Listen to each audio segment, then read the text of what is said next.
Very good morning, welcome to business breakfast. ఇక గత వారం మార్కెట్లు కాస్త రఫ్ గా నడిచిన చివరి రోజు మంచి లాభాలతో క్లోజ్ అవడం వల్ల మార్కెట్లు కూడా ఓవరాల్ గా పాజిటివ్ గానే క్లోజ్ అయ్యాయని చెప్పుకోవచ్చు. చివరి రోజు శుక్రవారం మార్కెట్లు సెన్సెక్స్ 506 పాయింట్స్ అండ్ నిఫ్టీ 135 పాయింట్ల లాభంతో ముగిసింది. సో ఓవరాల్ గా సెన్సెక్స్ 94 పాయింట్లు, నిఫ్టీ 10 పాయింట్ల లాభంతో వీక్ వైజ్ గా క్లోజ్ అయ్యాయని చెప్పుకోవచ్చు. సో స్వల్ప పాజిటివ్ నోట్ తోనే ముగిసాయి. అండ్ ఇక శుక్రవారం అమెరికన్ మార్కెట్లు కూడా పాజిటివ్ గానే ముగిసాయి. జాబ్లెస్ డేటా పాజిటివ్ గా రావడంతో అమెరికన్ మార్కెట్లు కూడా పాజిటివ్ గా ఉన్నాయి. ఇన్ఫాక్ట్ 7 years హైలో జాబ్లెస్ డేటా రావడంతో అక్కడ మార్కెట్లు పాజిటివ్ గా క్లోజ్ అయ్యాయి. అండ్ ఉదయం ఏషియన్ మార్కెట్స్ కూడా ప్రస్తుతానికి పాజిటివ్ గా ట్రేడ్ అవుతున్నాయి. China central bank 25 basis points rate cut చేయడంతో చైనా మార్కెట్లు పాజిటివ్ గా ఉన్నాయి. ఇతర ఏషియన్ మార్కెట్స్ కూడా ప్రస్తుతానికి పాజిటివ్ గానే ట్రేడ్ అవుతున్నాయి. అండ్ SGX నిఫ్టీ కూడా పాజిటివ్ గా ట్రేడ్ అవుతుంది. 56 points గెయిన్స్ తో ప్రస్తుతానికి ట్రేడ్ అవుతుంది. సో ఈ వారం మార్కెట్లు ఎలా ఉండబోతున్నాయి, మార్కెట్ ను డ్రైవ్ చేసే అంశాలు ఏమున్నాయి, మనతో పాటు మాట్లాడడానికి అనలిస్టులు ఉన్నారు, రాజేంద్ర గారు అండ్ శేషు గారు. సో గుడ్ మార్నింగ్ రాజేంద్ర గారు. First last year bumpy week అయినా కూడా చివరిలో మంచి లాభాలతోనే క్లోజ్ అయ్యాయి. సో ప్రస్తుతం పాజిటివ్ గా కనిపిస్తున్నాయి మార్కెట్లు. అమెరికన్ మార్కెట్లు పాజిటివ్ గా క్లోజ్ అయ్యాయి. ప్రస్తుతం ఏషియన్ మార్కెట్స్ కూడా పాజిటివ్ గా ఉన్నాయి. సో ఈ వారం ఎలా ఉండే ఛాన్స్ ఉంది? ఐ థింక్ మనం వీక్లీ గ్రాఫ్ కనుక చూస్తే అండి, బేసికలీ డోజీ ఫార్మేషన్ అనేది చూసాం మనం లాస్ట్ వీక్ ఫార్మేషన్ అనేది. సో దాని హై 8355 అండ్ దాని లో 7997. సో ఈ వారం కనుక at least 1 to 2 days 8355 above close అవుతే ప్రాబ్లీ ఒక బాటమ్ అనేది ఫార్మ్ అయిందని మనం చెప్పుకోవచ్చు మార్కెట్ లో. అదేవిధంగా మనకి రెసిస్టెన్స్ అనేది డైలీ చార్ట్ లో 8275 ఏదైతే 200-day మూవింగ్ యావరేజ్ లో అక్కడ రెసిస్టెన్స్ ఉంది. సో ప్రాబ్లీ ఇక్కడ ట్రేడర్స్ కనుక ఫ్రెష్ పొజిషన్స్ తీసుకున్న వాళ్ళైతే 8145 స్వింగ్స్ లో ఏదైతే ఉందో ఎక్స్టెండింగ్ బార్ మనం చూసాం మనం లాస్ట్ వీక్ కూడా 7997 దాకా రావడం చూసాం మార్కెట్. సో 8145 మనం స్టాప్ లాస్ పెట్టుకుంటే ప్రాబ్లీ 8269 8270 దాకా వెళ్లే అవకాశం ఉంది. సో ఈ నేపథ్యంలో ప్రాబ్లీ కొద్దిగా మార్కెట్ కరెక్షన్ వస్తే ఈ రోజు గ్యాప్ అప్ ఉన్నా కూడా ప్రాబ్లీ ఆ గ్యాప్ అనేది ఫిల్ అవుతే అక్కడ లాంగ్ పొజిషన్స్ తీసుకోవచ్చు with 8145 stop loss.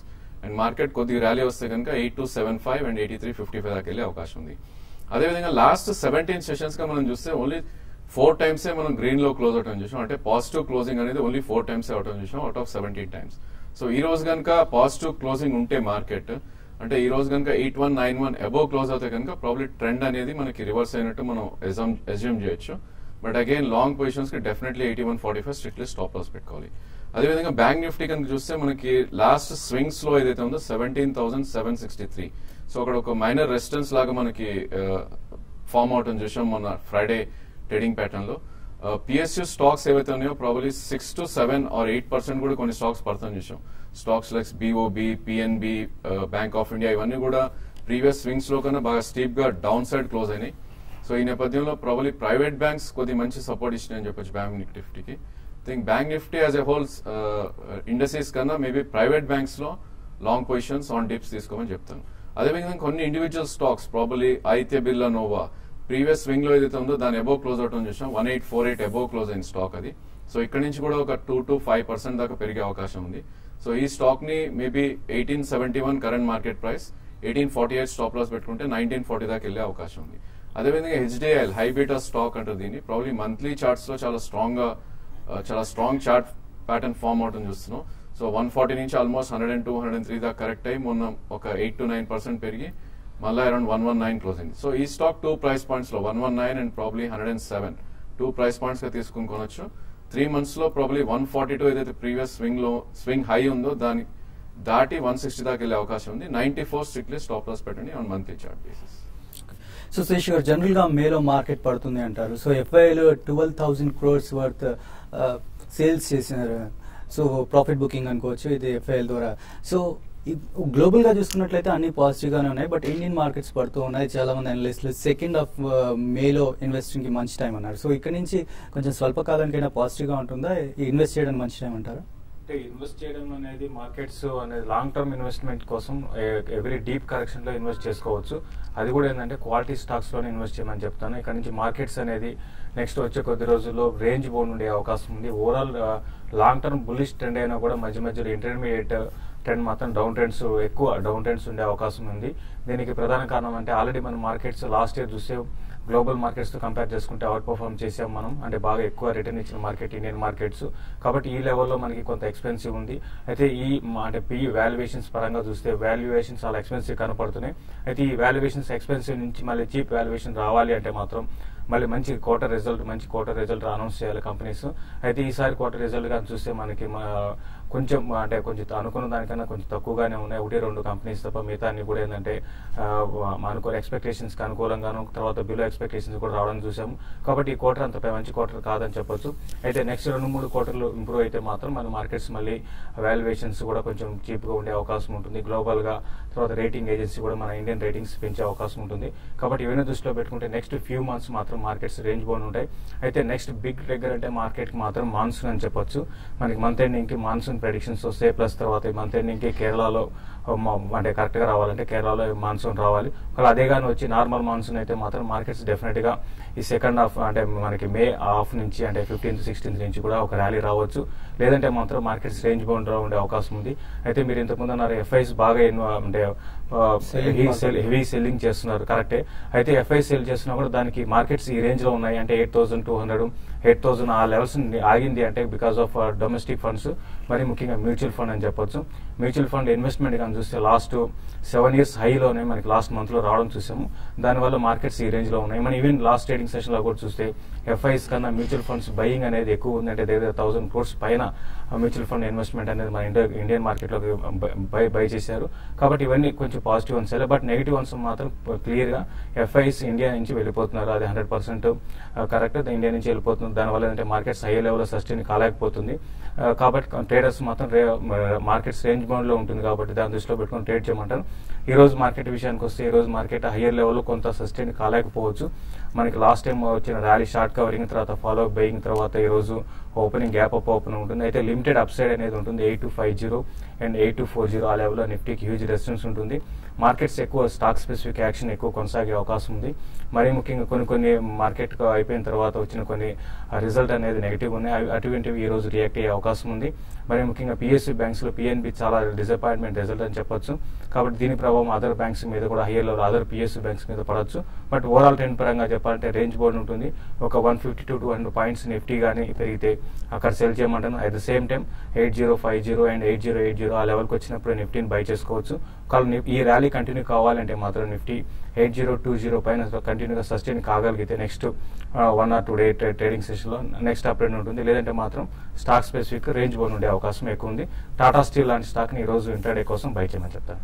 PNB market hour లోనే రిజల్ట్ ఇచ్చింది, ఆల్మోస్ట్ 7% పడింది. అంటే దాని ప్రభావం మిగతా బ్యాంక్స్ మీద ఉంటుందంట. సో కాలర్స్ రెడీగా ఉన్నారు. ఫస్ట్ కాలర్ మనకి గుంటూరు నుంచి హరి గారు లైన్ లో ఉన్నారు. హలో హలో, చెప్పండి హరి గారు.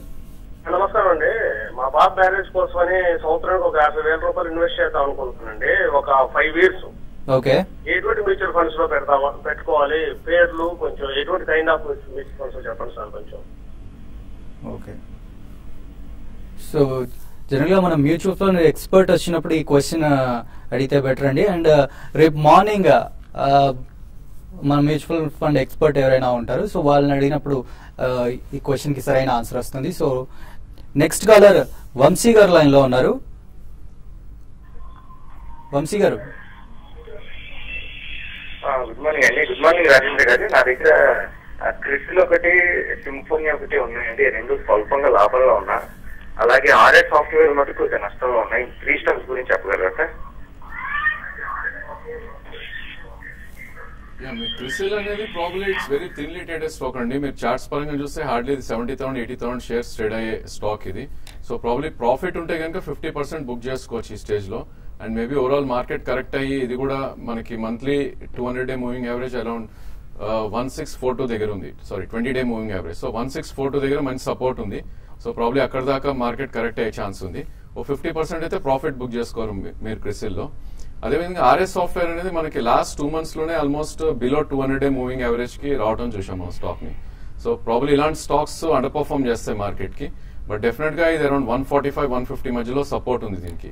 సో కరెంట్లీ అరౌండ్ 168 ట్రేడ్ అవుతుంది. సో 148 స్ట్రిక్ట్లీ స్టాప్ లాస్ పెట్టుకోండి. మేబీ 190 and 198 ఏదైతే రెసిస్టెన్స్ జోన్ ఉందో అక్కడికి వస్తే కనుక మీరు ప్రాఫిట్ బుక్ చేసుకోవచ్చు. అదేవిధంగా సింఫనీ కనుక చూస్తే ఈ స్టాక్ మనం లాస్ట్ 3 years లో కనుక చూస్తే ఇది ఆల్మోస్ట్ 290 నుంచి 3200 దాకా వెళ్ళి ఈ మంత్ ఒక కరెక్షన్ మోడ్ లో రావడం చూస్తాం. సో ఈ మంత్ హై లో చూస్తే కనుక 2432 అండ్ 1841. సో దీని 200-day మూవింగ్ యావరేజ్ 1843 దగ్గర ఉంది డైలీ చార్ట్స్ లో. సో ప్రాబబ్లీ 1750 అండ్ 1700 కూడా డౌన్ సైడ్ రావచ్చు. సో స్ట్రాంగ్ గా ట్రేడ్ అవుతున్న స్టాక్ ప్రాబ్లీ దీనిలో 1640 కింద వస్తేనే ట్రబుల్ ఉంటుంది బుల్స్ కి. సో ఇలాంటి stocks I think you can hold. అదేవిధంగా పుల్ బ్యాక్ వస్తే కనుక 2560 20-day మూవింగ్ యావరేజ్. సో అక్కడ కొద్దిగా ప్రాఫిట్ బుకింగ్ చేసుకోవచ్చు మీరు. నెక్స్ట్ కాలర్ విజయవాడ నుంచి కుమార్ గారు లైన్ లో ఉన్నారు. హలో కుమార్ గారు, ఈ వాయిస్ వినిపించడం లేదండి. హలో చెప్పండి సార్. ల్యాంకో ఇన్ఫ్రా ఆరి అగ్రో ఉన్నాయండి ప్రజెంట్, అమ్ముకోవచ్చా? వాటి పరిస్థితి ఏంటి? అంటే ప్రాఫిట్ లో ఉన్నారండి? ఐ థింక్ రెండు కూడా I think beaten down stocks అండి. ఈ స్టాక్స్ కనుక మనం చూస్తే ఆల్మోస్ట్ పెన్నీ స్టాక్స్ అయిపోయినాయని చెప్పొచ్చు, Lanco Infra and RA Agro కూడా. సో డెఫినెట్లీ ఈ రేట్ లో కూడా అమ్ముకోవచ్చండి మీరు, బికాస్ ఇట్లాంటివన్నీ ఒకవేళ బౌన్స్ వచ్చినా కూడా డెడ్ క్యాంట్ బౌన్స్ అంటారు. సో ప్రాబ్లీ ఇక్కడ కూడా అమ్ముకొని మీరు డెఫినెట్ గా మిడ్ క్యాప్ ఐటీ కానీ మిడ్ క్యాప్ ప్రైవేట్ బ్యాంక్స్ లో కానీ షిఫ్ట్ అవుతే ఐ థింక్ మీకు బెటర్ రిటర్న్స్ ఉంటాయి. ఓకే, ఇక్కడ షార్ట్ బ్రేక్ తీసుకుందాం. అలాగే ఇందాక హరి గారు లాగా ఎవరికైనా మ్యూచువల్ ఫండ్ గురించి డౌట్ ఉన్నప్పుడు అయితే వాటి ఎక్స్పర్ట్స్ వస్తారు, మన బాలా గారు కానీ లేకపోతే రామ్ ప్రకాష్ గారు కానీ ఇటీవల బాలరాజ్ గారు కూడా వస్తున్నారు. సో వాళ్ళు వచ్చినప్పుడు మ్యూచువల్ ఫండ్కి సంబంధించి క్వశ్చన్స్ అడిగితే మీకు కరెక్ట్ అడ్వైస్ దొరుకుతుంది. ఇప్పుడు షార్ట్ బ్రేక్ తీసుకుందాం. బ్రేక్ తర్వాత మరిన్ని కాల్స్ అండ్ మెయిల్స్ చూద్దాం.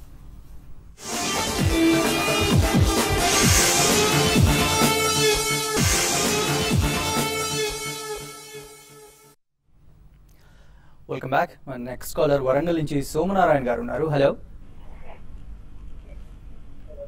Hello sir. నమస్తే సార్. నమస్తే అండి, చెప్పండి. స్టార్ 1050 పుట్టుకున్నాను సార్ నేను 75 రూపాయల మీద. 1050 అది ఉంచుకోవాలా తీసేయాలా సార్? ఏ పుట్ తీసుకున్నారండి? 1050 పుట్ సార్. అదే ఏ స్టాక్ లో? 1050 put sir. 1050 put sir. I think star మీరు అడిగినట్టున్నారు 1050 పుట్. బేసికలీ ఇక్కడైతే హోల్డ్ చేయండి. ప్రాబ్లీ దీని రెసిస్టెన్స్ అనేది మనకి 1028 దగ్గర ఉంది. సో కరెంట్లీ మనకి 1012 దగ్గర ట్రేడ్ అవుతున్న స్టాక్ ఇది. సో 1028 అబోవ్ క్లోజ్ అవుతే కనుక మీ పుట్ ఆప్షన్ ఎగ్జిట్ అయిపోండి. అదేవిధంగా మార్కెట్ కరెక్ట్ అయ్యి 916 అండ్ 925 ప్రీవియస్ స్వింగ్ లో ఏదైతే వస్తుందో అక్కడికి వస్తే కనుక మీరు ప్రాఫిట్ బుక్ చేసుకోండి 1050 పుట్ లో. నెక్స్ట్ కాలర్ మనకి సత్యం గారు లైన్ లో ఉన్నారు. హలో సత్యం గారు, హలో చెప్పండి, వినిపిస్తోంది. టూరిజం ఫైనాన్స్ కొన్నానండి నేను. హలో చెప్పండి. టూరిజం ఫైనాన్స్ టిఎఫ్సిఐ అండి. 77 లో కొన్నానండి 500 షేర్స్. ఓకే, టూరిజం ఫైనాన్స్ మీరు ఇప్పుడు అంటే రీసెంట్ గా చూస్తే స్టాక్స్ ఇవన్నీ కూడా బాగా పెరిగి కొంత ఎక్స్పెన్సివ్ ఉన్నాయండి. మీరు లాంగ్ టర్మ్ ఇన్వెస్ట్మెంట్ అయితే మాత్రం టూరిజం ఫైనాన్స్ లో మీరు హోల్డ్ చేయమంటారు. బట్ షార్ట్ టర్మ్ వ్యూతో కానీ చూసుకుంటే మాత్రం కరెంట్ అవర్స్ నుంచి కొంచెం ఒక 5 to 10% అప్ సైడ్ ఉంటుంది ఏదైనా పాజిటివ్ న్యూస్ వస్తే మాత్రం. లేదంటే మాత్రం స్టాక్ ఇదే రేంజ్ బౌండ్ లో ఉండే అవకాశం ఉంది. కాబట్టి మీరు బెటర్ ఏంటంటే దీన్ని ర్యాలీస్ లో ఎగ్జిట్ కావడానికి ప్రయత్నం చేయండి. ఇప్పుడున్న పరిస్థితుల్లో కొంచెం ఓన్లీ క్వాలిటీ స్టాక్స్ కొన్ని లిమిటెడ్ స్టాక్స్ మనకి అప్ ట్రెండ్ లో ఉన్నాయి. కాబట్టి టూరిజం ఫైనాన్స్ అనేది లిమిటెడ్ అప్ సైడ్ ఉంటుంది. ఈవెన్ నా ఉద్దేశం ప్రకారం ఈవెన్ లాంగ్ టర్మ్ కూడా బెటర్ ఏంటంటే దీంట్లో నుంచి ఎగ్జిట్ అయిపోయి వేరే అదర్ సెక్టర్ లో కానీ అదర్ స్టాక్స్ లో కానీ సెలెక్ట్ చేసుకోమంటారు. ఓకే, నెక్స్ట్ కాలర్ రాఘవరావు గారు ఉన్నారు. హలో రాఘవుల్ గారు. హలో చెప్పండి. సార్ నేషనల్ పర్చేజ్ కొనుక్కోవచ్చు ఇప్పుడు? ఓకే, అంటే షార్ట్ టర్మ్ కోసమా లాంగ్ టర్మా? National purchase sir. I think government intervention ఏదైనా కూడా ఆ సెక్టర్ ఇట్స్ నాట్ వయబుల్ అండి. ప్రాబబ్లీ వాళ్ళు ఇచ్చే పాలసీస్ ని బట్టి లేదంటే వాళ్ళు ఇచ్చే benefits or whatever it is వాటిని బట్టి స్టాక్స్ మూవ్ అవుతూ ఉంటాయి. సో ఇలాంటి స్టాక్స్ అయితే అవాయిడ్ చేయాలి మనం. సో ఫ్రెష్ పొజిషన్ అయితే డెఫినెట్లీ అవాయిడ్ చేయండి. ఒకవేళ స్టాక్ ఉంది అంటే కనుక మీరు పుల్ బ్యాక్స్ లో 31-32 వస్తే ఎగ్జిట్ అవ్వండి. దీనికన్నా private mid cap private banks and mid cap IT space లో మీరు డెఫినెట్ గా కొనొచ్చు. నెక్స్ట్ హైదరాబాద్ నుంచి రవికుమార్ గారు లైన్ లో ఉన్నారు. హలో హలో సార్, నమస్తే సార్. నా పేరు రవికుమార్, వనస్థలిపురం నుంచి మాట్లాడుతున్నాను సార్. మీరు టీవీ మ్యూట్ లో పెట్టి మాట్లాడాలి సార్. తక్కువ పెట్టాను సార్. ఇప్పుడు మేము కొత్తగా దీంట్లో జాయిన్ అదే షేర్ మార్కెట్ కి రావాలనుకుంటున్నాం సార్. ఒక 30,000 రూపీస్ లోపల కొన్ని మంచి స్టాక్స్ ఒక 6 months కి ఏమైనా చెప్పగలరా సార్? మీరు మార్కెట్ లో ఫస్ట్ టైం మీరు ఎంటర్ అవుతున్నప్పుడు ఏంటంటే కొంచెం సేఫ్ గా ఉన్న స్టాక్స్, అంటే మార్కెట్స్ తో కొన్ని స్టాక్స్ ఉంటాయి, మార్కెట్ తో సంబంధం లేకుండా కొంచెం పెరగడం అటువంటి స్టాక్స్ ఉంటాయండి. అటువంటి వాటిలో ఇన్వెస్ట్ చేయడం చాలా వాటికి బెటర్. అయితే మీరు అంటే మీకు మార్కెట్ మీద ఒక అవగాహన లేదంటున్నారు. ఫస్ట్ ఏంటంటే మీరు కొంచెం మార్కెట్ ని స్టడీ చేయండి, తర్వాత ఇన్వెస్ట్ చేయండి. అంటే మీరు అడుగుతున్నారు కాబట్టి రీసెంట్ డేస్ లో మనం చూస్తే చాలా కంపెనీస్ మంచి రిజల్ట్ అనౌన్స్ చేసాయి. అయితే నెక్స్ట్ వచ్చే కొద్ది రోజుల్లో మనకి మాన్సూన్ సీజన్ ఉంటుంది. తర్వాత ఫండమెంటల్ చాలా స్ట్రాంగ్ కౌంటర్ అయిన మోన్సాంటోని గతంలో కూడా చాలాసార్లు రికమెండ్ చేయడం జరిగింది. ఇది ఈవెన్ మార్కెట్ లో కరెక్షన్ వచ్చినా కూడా పెద్ద కరెక్ట్ కాదు. దాంట్లో మీరు మోన్సాంటో ఇండియాలో మీరు ఇన్వెస్ట్ చేసుకోండి. నెక్స్ట్ 3 to 6 months లో ఇది మీకు అట్లీస్ట్ 20-25% పైన రిటర్న్ రావడానికి అవకాశం ఉంటుంది. అటువంటి స్టాక్స్ లో ఇన్వెస్ట్ చేసుకున్న తర్వాత రీసెంట్ గా చూస్తే రిలయన్స్ ఇండస్ట్రీస్ ఒకటి మంచి రిజల్ట్ అనౌన్స్ చేసిందండి, దాంట్లో కూడా మీరు ఇన్వెస్ట్ చేసుకోవచ్చు. రైట్, లాస్ట్ కాలర్ మనకి చెన్నై నుంచి ఉన్నారు, కృష్ణ గారు. Hello, good morning sir. Seshi గారు నా క్వశ్చన్ అడగాలి సార్. అడగండి, చెప్పండి సార్. ఈ కమాడిటీ సైకిల్ ఇప్పుడు నెక్స్ట్ అప్ టర్న్ వస్తే ఫస్ట్ ఈ టాటా స్టీల్, జిందాల్ ఇట్లాంటివి పెరుగుతాయా, లేక Tata commodity based stocks HEG, Vesuvius ఇట్లాంటి స్టాక్స్ పెరుగుతాయి? ఏది రేట్ ఆఫ్ గ్రోత్ ఫాస్ట్ గా ఉంటుంది సార్? మీకు ఆల్రెడీ రేట్ ఆఫ్ గ్రోత్ విషయానికి వస్తే అంటే మీరు ఆల్రెడీ చూసామండి, లాస్ట్ ఒక 10-15 days గా చూస్తే మనకి కమాడిటీ సైకిల్ అన్ని కూడా బాగా పెరగడం చూసాము. ఇంటర్నేషనల్ మార్కెట్ లో కమాడిటీస్ అన్ని కూడా బాగా పెరిగాయి. జింక్, అదర్ మనకి అల్యూమినియం లాంటివి 110 ఉన్న అల్యూమినియం 122 దాకా రావడం చూసాము. దాదాపు అన్ని కమాడిటీస్, ఈవెన్ క్రూడ్ కూడా పెరిగింది. అదేవిధంగా టాటా స్టీల్ గాని చూస్తే మనకి 320 levels నుంచి 380 దాకా వచ్చిందంటే క్లియర్ గా మనకి తెలిసేదంటే ఇటువంటి టాటా స్టీల్ ఫ్రంట్ లైన్ వై బాగా పెరుగుతాయి. ప్లస్ వీళ్ళకి ఏంటంటే వాల్యూమ్ అనేది ఇంప్రూవ్ అవుతుందండి. ఇన్ని రోజులు వీళ్ళకున్న అంటే వాల్యూమ్స్ తగ్గడం ఇటువంటివి బాగా ఇంప్రూవ్ అవుతాయి. వాల్యూమ్స్ ఇంప్రూవ్ అయితే దాంతో పాటు ఈవెన్ మార్జిన్స్ కూడా పెరిగే అవకాశం ఉంటుంది. ఆల్రెడీ ఇన్ని రోజులు వీళ్ళ దగ్గర ఉన్న ఏవైతే ఉన్నాయో వాటికి వాల్యూ అన్లాక్ అవుతుంది. కాబట్టి నా ఉద్దేశం ప్రకారం బేసిక్ గా టాటా స్టీల్ లాంటి స్టాక్ ని మీరు బై చేసుకోండి. ఈవెన్ ఇండాల్కో కూడా బై చేసుకోవచ్చు, బట్ ఇండాల్కో కోల్ స్కామ్ లో ఉంది కాబట్టి కొంచెం అది నెగిటివ్ అవుతుంది. కాబట్టి టాటా స్టీల్ అండ్ సెయిల్ లాంటివి మీరు బై చేసుకోమని చెప్తాను. రైట్, కొన్ని మెయిల్స్ చూద్దాం. ఫస్ట్ మెయిల్ ఎన్వి చంద్రశేఖర్ గారు అడుగుతున్నారు, ఎస్బీఐ 270 కాల్ తీసుకున్నారట, 10 రూపీస్ 35 పైసలు. సో హోల్డ్ చేయమంటారా, స్క్వేర్ ఆఫ్ చేయమంటారా అని అడుగుతున్నారు. ఈ రోజు ఓపెనింగ్ చూడండి, ఎస్బీఐ ఇంకా రిజల్ట్ అనౌన్స్ చేయలేదండి. కొంచెం ఎస్బీఐలో ఒక చిన్నపాటి అప్ ట్రెండ్ అనేది రావచ్చు. కొంత ఓవర్సోల్డ్ లో ఉన్న పొజిషన్ నుంచి కొంత చిన్న అప్ ట్రెండ్ వచ్చింది. బట్ ఈ రోజు రేపట్లో కొంచెం ఎస్బీఐలో ఈ అప్ ట్రెండ్ కొనసాగి అరౌండ్ 266 and 268 దాకా పెరగొచ్చని, అప్పుడు మీరే ఎగ్జిట్ కమని చెప్తాను. డివి కృష్ణ గారు మెయిల్ చేశారు, ఎస్కాట్స్ 140లో 1000 షేర్స్ తీసుకున్నారట. సో ఎలా ఉంటుంది ఫ్యూచర్ అని అడుగుతున్నారు. ఇది లాస్ట్ 7 to 8 months గా చూస్తే చాలా రేంజ్ బౌండ్ గా ట్రేడ్ అవుతున్న స్టాక్ అండి. 108 నుంచి ఆల్మోస్ట్ 170 దాకా పెరిగి ఇప్పుడే కన్సాలిడేషన్ లో ఉంది. లాస్ట్ 5 months గా చూస్తే కనుక 111 and 140, సో ఈ రేంజ్ లో ట్రేడ్ అవుతుంది.